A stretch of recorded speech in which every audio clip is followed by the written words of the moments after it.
That takes us to our second guest interview, which is Commander Juki of Fly Dangerous. So Juki, tell us about Fly Dangerous, what it is, how it works, and why it's necessary. Go. So Fly Dangerous is a game that I've been working on over the past few months, and it tries to kind of take the flight mechanics and mimic it from Elite Dangerous.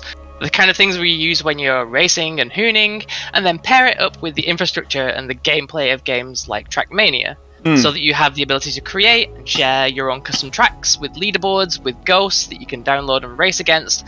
And it's all in like a seeded infinite terrain, so you still have that kind of elite, dangerous discovery aspect to it with various other environments and stuff like that. There's a couple points that I want to highlight here. Number one, the important thing about this is that with the current implementation of Odyssey, it looks like the old Pomeche stuff is sort of gone.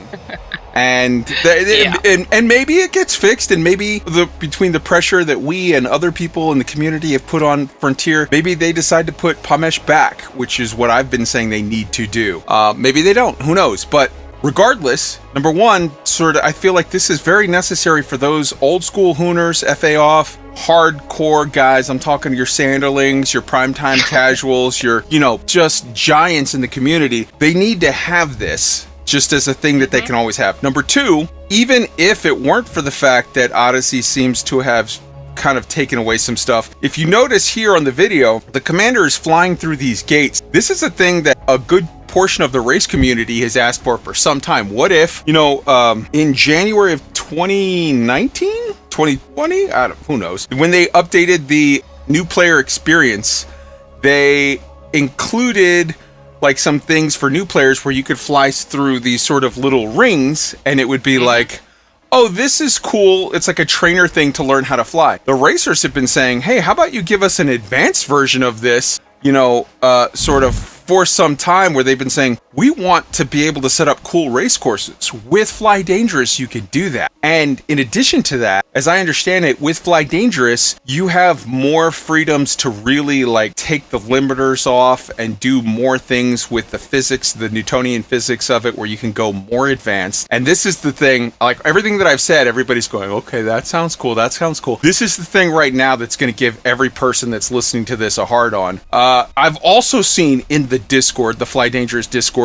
where people are saying, I want this ship, I want that, I want a Babylon 5 ship, I want an X-Wing, I want a TIE Fighter, I want a whatever. And you guys are kind of looking into some, you guys are a fan-made product. You're not selling it for money, so you have a lot more sort of leeway to have some fun with some stuff and maybe bring in the last Starfighter ship, or maybe bring in a Star Fury, or maybe bring in a TIE Fighter or some shit, some cool stuff, yeah?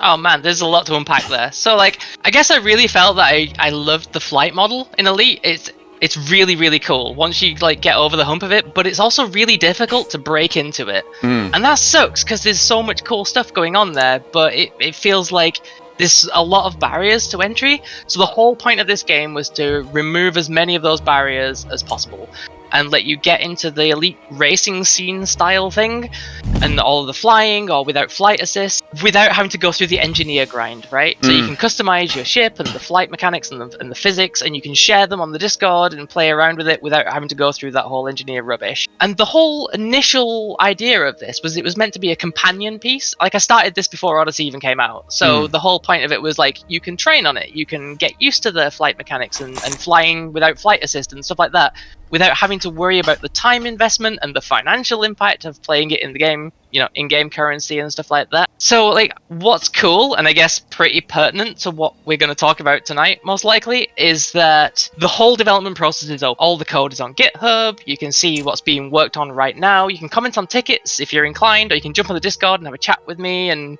I'm really, really amazed how quickly, like, a strong community has formed around this.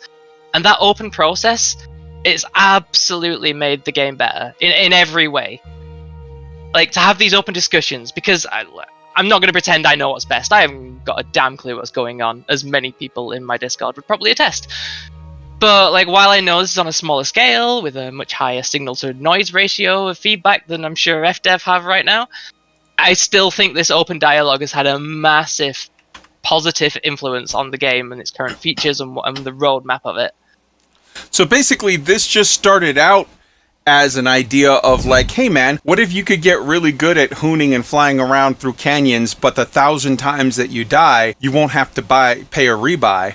And then it turned into also possibly a lifeline of, if this all goes away, this is a way to keep it forever.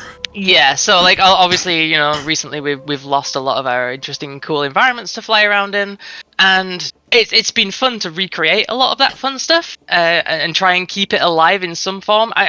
Those planets might exist in Odyssey. I have no idea. I'm not kind of holding my breath right now, but if they are, all the better, and this is a cool tool to learn in, you know? That's beautiful. So, A, I love just the lifeline of saving Pomeche. B, I absolutely love the idea of us being able to make our own racetracks and fly around in different places. That's awesome. And like, I would love to see, you know, people like, hey, this is the Sanderling beginner's track, and then this is the this is the Sanderling intermediate track, and then this is the Black Diamond, get your shit in order and ride a wheel before you try this one track. Like, I love that. And then just added to it the idea of like, wait a second, I could fly all kinds of cool ships.